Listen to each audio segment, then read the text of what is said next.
ওয়াহুমিলাতিল আরদু ওয়াল জিবালু ফাদুক্কাতা দাক্কাতাও ওয়াহিদা ফায়াউমা ইযিন ওয়াকাতিল ওয়াকিয়া ওয়ানশাক্কাতিস সামাউ ফাহিয়া ইয়াউমা ইযিন ওয়াহিয়া। যখন সিংহায় ফুৎকার মারা হবে, একটা মাত্র ফুৎকার, ওয়াহুমিলাতিল আরদু ওয়াল জিবালু, জমিন এবং পাহাড় স্থান থেকে সরে যাবে। ফায়াউমা ইযিন ওয়াকাতিল ওয়াকিয়া, সেদিন বিশাল বড় একটা ঘটনা ঘটে যাবে।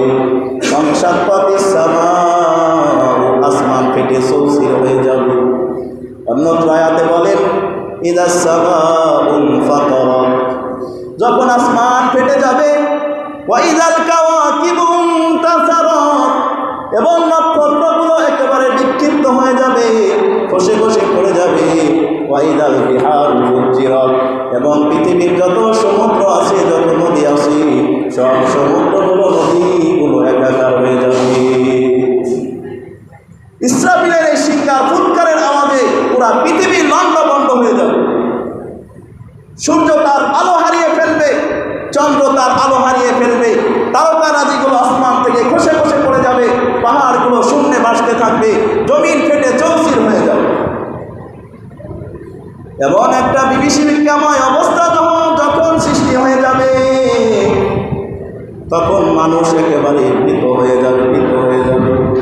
আল্লাহ তাআলা বলতেছেন ইয়া আইয়ুহান নাসু তাকু রাব্বাকুম, হে ইমানদারেরা, হে মানুষেরা, তোমরা তোমাদের প্রতিপালককে ভয় করো, তোমরা তোমাদের প্রতিপালককে ভয় করো। ইন্না জালজালাতাস সাআতিল শাইউন আযীম, নিশ্চয় কিয়ামতের প্রকম্পন একেবারে মারাত্মক প্রকম্পন, বিশাল প্রকম্পন। কিয়ামতের প্রকম্পন হবে বিকট প্রকম্পন, শাইউন আযীম। আল্লাহ তাআলা বলেন ইয়াউমা তারাউনাহা তাযহালু কুল্লু মুরজিআতিন আম্মা আরযাত, কিয়ামতের এরকম দৃশ্য যখন মানুষের সামনে আসবে, পৃথিবী যখন লণ্ডভণ্ড হয়ে যাবে। ইয়াউমা তারাউনাহা তাযহালু কুল্লু মুরজিআতিন আম্মা আরযাত, আল্লাহ তাআলা নবীকে বলতেছেন নবীজি, তখন আপনি দেখতে পারবেন তাযহালু কুল্লু মুরজিআতিন আম্মা আরযাত, যখন ইসরাফিল সিংহায় ফুৎকার বাজায়া দিবে, ওই সময় যারা দুগ্ধ দানকারিণী মায়েরা রয়েছে, যারা তাদের নবজাতক সন্তানকে দুধ পান করাইতেছে, পৃথিবী যখন এরকম উলটপালট হয়ে যাবে, তখন দুগ্ধ দানকারিণী মায়েরা তার দুগ্ধবর্ষ সন্তানের কথা ভুলে যাবে। ওয়াতাযাউ কুল্লু যাতি হামলিন হামলাহা, এবং প্রত্যেক গর্ভধারিণী মায়েরা তাদের গর্ভপাত হয়ে যাবে। কিয়ামত যখন হবে, ইসরাফিল সিংহায় ফুৎ দিয়ে দিবে, হঠাৎ করে ফুৎকার দিয়ে দিবে। অনেক মায়েরা তো এরকমও থাকবে, মহিলারা যাদের ছোট সন্তান আছে, তারা তাদের সন্তানকে দুধ পান করাইতেছে। যখন ইসরাফিল সিংহায় ফুৎকার বাজায়া দিবে, পৃথিবীর যখন নিজাম নষ্ট হয়ে যাবে, বিগড়ায়া যাবে, তখন তারা ওই সমস্ত দুধ পানকারী মহিলারা সন্তানের কথা বলে যাবে, হায় হায় কি হলো, পৃথিবীর আজকে কি হলো। এবং যারা গর্ভধারিণী মায়েরা থাকবে, তারাও সেদিন কিয়ামতের এই বিভীষিকাময় অবস্থা যখন অবলোকন করবে, দেখতে পারবে, ভয়ে তাদের গর্ভপাত হয়ে যাবে। 3 মাস 4 মাসের যারা গর্ভধারিণী মায়েরা থাকবে, ওই সময় কিয়ামতের এই ভীতিকর অবস্থা দেখার কারণে ভয়ে তাদের গর্ভপাত হয়ে যাবে। বলেন তো আজকেকার সন্তান গর্ভপাত হতে কয় মাস সময় লাগে? 9 মাস 10 মাস সময় লাগে। কিন্তু কিয়ামতের এই বিভীষিকাময় অবস্থা দেখার পরে 3 মাস 4 মাসের গর্ভধারিণী মায়েদেরও প্রসব হয়ে যাবে। তাহলে বুঝেন কিয়ামতের ভয়াবহতা কত পরিমাণ হবে, কি তীব্র হবে। এরপরে আল্লাহ তাআলা বলেন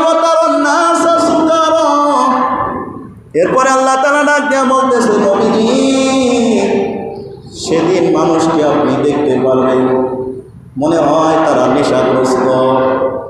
ওমা হুম বিসুকারা, আসলে কিন্তু তারা নেশাগ্রস্ত হবে না। ওয়ালাকিন্না আযাবাল্লাহি শাদীদ, কিন্তু এরকম কেন হবে? কিয়ামতের ভয়াবহ দৃশ্য কেন সামনে আসবে? এটা হলো আল্লাহর পক্ষ থেকে আযাব।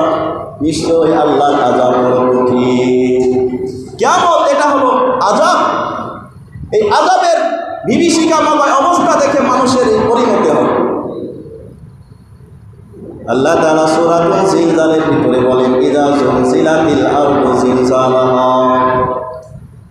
যেদিন জমিন প্রচণ্ড প্রবল প্রকম্পিত হবে। ওয়া আখরাজাতিল আরদু আসকালাহা, জমিন তার সমস্ত বোঝাকে বাইর করে দিবে। মুসলমান ইমানদার নবীর উম্মত, আজকে আমরা এই জমিনের উপরে কত ভারী ভারী জিনিস নির্মাণ করি, কত বড় বড় অট্টালিকা নির্মাণ করি, কত মিল কারখানা আজকে জমিনের উপরে আমরা নির্মাণ করি। কত ওজনের কোনো সীমারেখা নাই। বড় বড় অট্টালিকা আজকে জমিনের উপরে জমিন খোদাই করে আমরা আজকে নির্মাণ করি। একটা অট্টালিকার ওজন কি পরিমাণ হবে কেউ কোনোদিন মাপা সম্ভব না। ভারী ভারী মিল ফ্যাক্টরি আজকে আমরা জমিনের উপরে নির্মাণ করি, কিন্তু জমিনে কিছু বলে না। যখন কিয়ামতের সময় ইসরাফিল সিংহায় ফুঁক বাজায়া দিবে, ওয়া আখরাজাতিল আরদু আসকালাহা, জমিন তখন তার থেকে ভারী ভারী জিনিসগুলাকে উঠায়া দিবে। জমিনের ভিতরে আর এই জিনিসগুলা স্থির থাকবে না, সব কিছু লট্টভণ্ড হয়ে যাবে, জমিন সবগুলোকে উঠায়া দিবে। এই সমস্ত অবস্থা মানুষ যখন দেখবে, অকালাল ইনসানু মা লাহা, মানুষ সেদিন অস্থির হয়ে বলবে, আজকে পৃথিবীর কি হয়ে গেল। মানুষ সেদিন একেবারে নেশাগ্রস্তদের মতো মাতলামি করতে থাকবে আর বলতে থাকবে, হঠাৎ করে পৃথিবীটার কি হয়ে গেল। মুসলমান ইমানদার নবীর উম্মত, এই কিয়ামত যখন কায়েম হয়ে যাবে, সমস্ত মানুষগুলা বিভীষিকাময় পরিস্থিতির ভিতরে দিনপাত করবে। একটা পর্যায়ে আল্লাহ তাআলা আজরাইল মালাকুল মউত ফেরেশতা আজরাইলকে হুকুম করে দিবে, মালাকুল মউত পৃথিবীর সমস্ত মানুষ আছে, পৃথিবীতে যত মানুষ আছে সমস্ত মানুষের রূহগুলো তুমি কবজ করে নিয়ে আসো। আল্লাহর অর্ডারে মালাকুল মউত ফেরেশতা সমস্ত মানুষের রূহগুলো কবজ করে। মানুষের রূহ যখন কবজ হয়ে যাবে, আল্লাহ বলবে, আজরাইল পৃথিবীতে যত জিন জাতি আছে সমস্ত জিন জাতির রূহগুলো কবজ করো। আল্লাহর অর্ডারে মালাকুল মউত সমস্ত জিন জাতির রূহকে কবজ করবে। এরপরে আল্লাহ জিজ্ঞাসা করবে, ইয়া মালাক মাইয়াবকা, হে মালাকুল মউত আজরাইল, তুমি বলো পৃথিবীতে এখন কারা জীবিত আছে। মালাকুল মউত সেদিন জবাব দেবে, আল্লাহ সমস্ত মানুষের রূহগুলো কবজ হয়ে গেছে, সমস্ত জিন জাতির রূহগুলো কবজ হয়ে গেছে। এরপর আল্লাহ বলবে, হে মালাকুল মউত সমস্ত ফেরেশতার রূহ কবজ করো। আল্লাহর অর্ডারে মালাকুল মউত আজরাইল সমস্ত ফেরেশতার রূহগুলোকে কবজ করবে। মাত্র 4 জন ফেরেশতা থাকবে, 4 জন প্রসিদ্ধ ফেরেশতা তখন অবশিষ্ট থাকবে, জিবরাইল, মিকাইল, ইসরাফিল, মালাকুল মউত আজরাইল। আল্লাহ ডাক দিয়া বলবে, ইয়া মালাকে ফেরেশতা মাইয়াবকা, তুমি আমাকে বলো এখন কারা জমিনে জীবিত আছে। তখন মালাকুল মউত ডাক দিয়া বলবে, আল্লাহ আপনার অর্ডারে সমস্ত প্রাণী কুলের রূহ কবজ হয়ে গেছে, এখন শুধুমাত্র 4 জন ফেরেশতাই জীবিত আছে। আল্লাহ বলবে, 4 জন ফেরেশতার রূহকে কবজ করো। জিবরাইলের রূহ কবজ করো, মিকাইলের রূহ কবজ করো, ইসরাফিলের রূহ কবজ করো। যখন 3 জন ফেরেশতার রূহ কবজ হয়ে যাবে, আল্লাহ ডাক দেয়া বলবে, ইয়া মালাক, হে মালাকুল মউত আজরাইল, বলো এখন কারা জীবিত আছে। মাইয়াবকা, তুমি এখন বলো কারা জীবিত আছে। মালাকুল মউত বলবে, আল্লাহ আপনার অর্ডারে আমি সমস্ত মানব জাতির রূহ কবজ করেছি, সমস্ত জিন জাতির রূহ কবজ করেছি, সমস্ত ফেরেশতার রূহ কবজ করেছি। আমার কলিগ ফেরেশতা মিকাইল, জিবরাইল, ইসরাফিল সকলের রূহ আমি কবজ করেছি। ওগো আল্লাহ, এখন শুধুমাত্র আপনি জীবিত আছেন। আর আমি আজরাইল জীবিত আছি। চিৎকারের কম সুবহানাল্লাহ। এখন শুধুমাত্র আমি জীবিত আছি আর আপনি জীবিত আছেন, এছাড়া সব মারা গেছে, সব প্রাণী মারা গেছে, সমস্ত মানুষ মারা গেছে, সমস্ত প্রাণীরা মারা গেছে, জিন জাতি মারা গেছে, সমস্ত ফেরেশতাও মারা গেছে। এখন আমি আর আপনি জীবিত আছি। মুসলমান ইমানদার নবীর উম্মত। এরপরে আল্লাহ বলবে, ও মালাকুল মাউত, এখন তুমি তোমার রূহ কবজ করো, এখন তুমি মরে যাও। মালাকুল মাউত বলবে, আল্লাহ কেন আমি মরব? আমি তো আপনার অর্ডারে সমস্ত প্রাণীর রূহ কবজ করি, আমি কেন মরব? আমার কেন মরতে হবে? আল্লাহ বলবে, হে মালাকুল মাউত আজরাইল, তুমি কি জানো না আমি আল্লাহ কোরআনে জানাইয়া দিয়েছি, কুল্লু নাফসিন যায়িকাতুল মাউত, পৃথিবীতে যত প্রাণী আছে, যাদের ভিতরে জান আছে, সকলেরই কিন্তু একদিন মৃত্যুর স্বাদ গ্রহণ করতে হবে। ঠিক কিনা বলে? আমাদের মরতে হবে কি হবে না? জোরে আওয়াজ দেওয়া হবে। আমাদের মরতে হবে কি হবে না? নাকি দুনিয়ায় চিরদিন থাকা যাবে, চিরকাল থাকা যাবে? থাকা যাবে। যত বড় ক্ষমতাধর আপনি হন না কেন, এই পৃথিবী ছেড়ে আপনার যেতেই হবে, কেউ স্থায়ী হবে না। পৃথিবীতে কেউ স্থায়ী হয় না, হোক না সে ফিরাউন কিবা নমরুদ, কেউ হবে চিরকাল হয় না, কেউ হবে চিরকাল হয় না। আল্লাহর অর্ডারে মালাকুল মাউত জান্নাত এবং জাহান্নামের মাঝখানে দাঁড়াবে। আল্লাহ অর্ডার দিবে, মালাকুল মাউত তুমি মরে যাও। মুত ইয়া মালাকাল মাউত, হে মালাকুল মাউত ফেরেশতা তুমি মরে যাও। আজরাইল সেদিন নিজের রূহটা নিজেই কবজ করবে।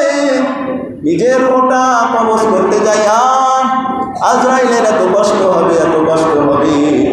আজরাইল সেদিন মৃত্যুর যন্ত্রণায় এমন একটা চিৎকার দিবে, আল্লাহ নবী বলেন, যদি তখন পর্যন্ত ইসরাফিলের সিংহায় ফুঁক না দেওয়া হইতো, আজরাইল তার প্রাণ কবজ করতে যাইয়া এত জোরে একটা বিশাল চিৎকার মারবে, সেই চিৎকারের আওয়াজেই পৃথিবী লণ্ডভণ্ড হয়ে যাইত।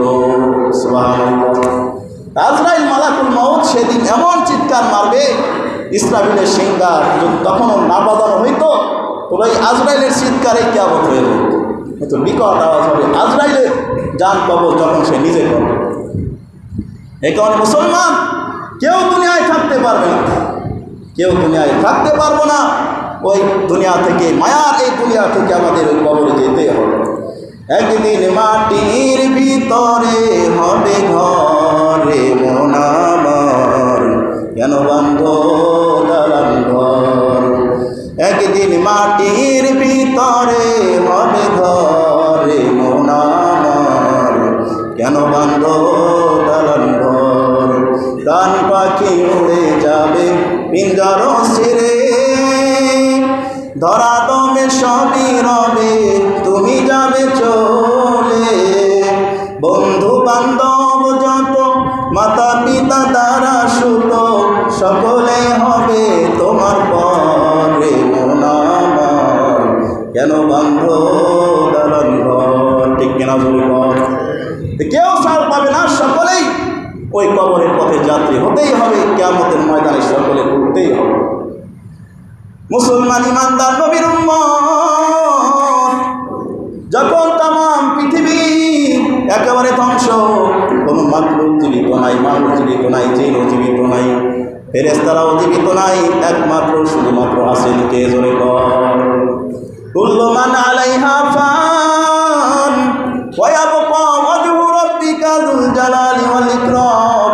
পৃথিবীর সব কিছু ধ্বংস হয়ে যাবে, শুধুমাত্র একজন সত্তাই অবশিষ্ট থাকবে। সেই সত্তার নাম কি? সেই সত্তার নাম হলো আল্লাহ। পৃথিবীর সব শেষ, শুধুমাত্র আল্লাহ এখন অবশিষ্ট আছে। এরপরে আল্লাহ তাআলা ওই ইসরাফিল ফেরেশতা, সেও তো মারা গেছে, যে প্রথমবার সিংহায় ফুঁক দিয়া পৃথিবীর অবস্থাটা লণ্ডভণ্ড করে ফেলাইছে। এখন আল্লাহ তাআলা এই ইসরাফিল ফেরেশতাকে আবার জান দেবে, তার ভিতর রূহ আবার ফিরাইয়া দেবে। রূহ ফিরাইয়া দিয়া আবার আল্লাহ তাআলা অর্ডার করবেন, ইসরাফিল আবার একটা সিংহায় ফুঁক দাও। মুসলমান ইমানদার নবীর উম্মত, আল্লাহর অর্ডারে আবার দ্বিতীয়বার ফুৎকার মারবে, দ্বিতীয়বার ফুৎকার মারবে।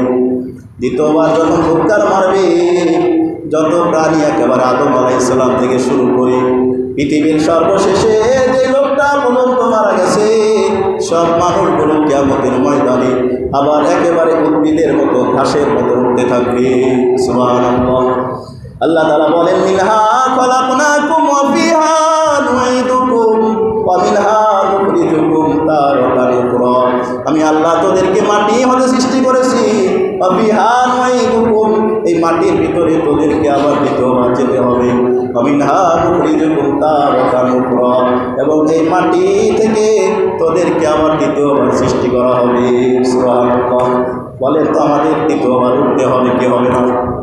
কিয়ামতের ময়দানে আমাদের আবার ফিরিয়ে আনা হবে কি হবে না? এক শ্রেণীর নাস্তিকের বাচ্চারা আছে, তারা বলে দুনিয়া থেকে মারা গেলাম তো শেষ, আবার আমরা যখন গলে পচে একেবারে একাকার হয়ে যাব মাটির সাথে, দ্বিতীয়বার কেমনে আবার কিয়ামতের দিন জীবিত হব? বিশ্বাস হয় না।